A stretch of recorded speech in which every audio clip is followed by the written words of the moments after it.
The gentlelady from Texas reserves. The gentleman from Florida is recognized. Mr. Speaker, I yield 5 minutes to the gentlewoman from Washington, the Republican leader of the Energy and Commerce Committee, Ms. McMorris Rodgers. The gentlelady from Washington is recognized for 5 minutes. Thank you, Mr. Speaker. I appreciate the gentleman yielding. I rise in strong opposition to this dangerous bill. This isn't just a missed opportunity to boost American competitiveness. It actually will set us back on our goal to beat China and win the future.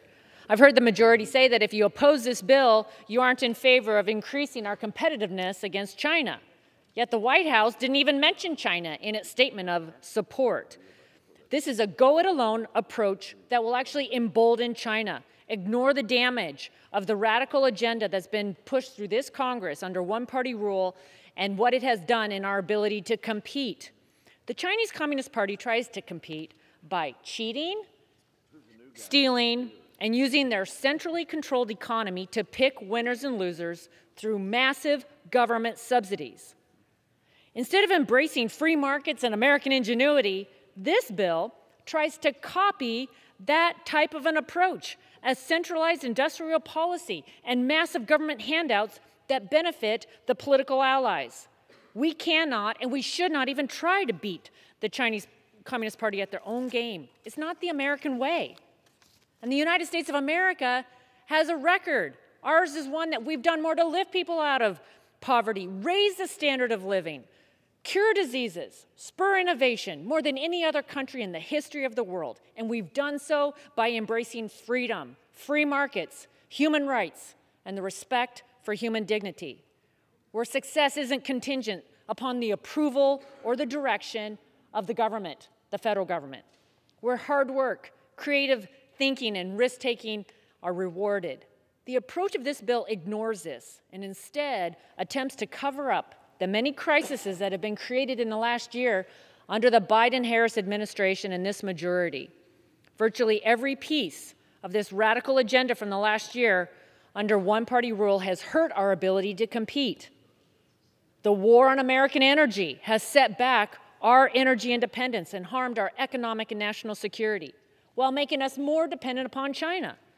The record amounts of spending has created rampant inflation. The regulatory agenda has made it more difficult for our businesses. Speaker Pelosi's drug pricing control scheme will destroy American medical innovation. The radical environmental agenda will make it impossible to domestic source for critical minerals and chemicals needed for advanced manufacturing. And the push to keep our schools closed will set back an entire generation of Americans. The Democrats wanted to make America more competitive. They would abandon the destructive agenda and work to reform burdensome permitting, licensing, and regulatory regimes. Sadly, this legislation, driven out of the Speaker's office, is Speaker Pelosi doubling down on that agenda, one that is benefiting political allies, leading to rampant waste, fraud, and abuse, and the increase of dependence on China.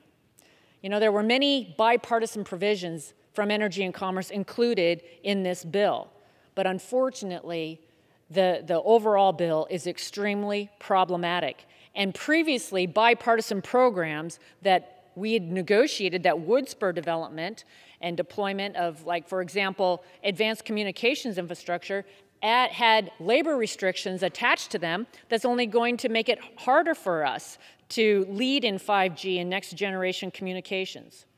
It also creates massive slush funds, more grants for Democrats' political allies. There's a new grant and loan program at the Department of Energy that is Solyndra on steroids, $3 billion domestic solar manufacturing program with less waste, fraud, and abuse protections than what had led to Solyndra. It supercharged Solyndra,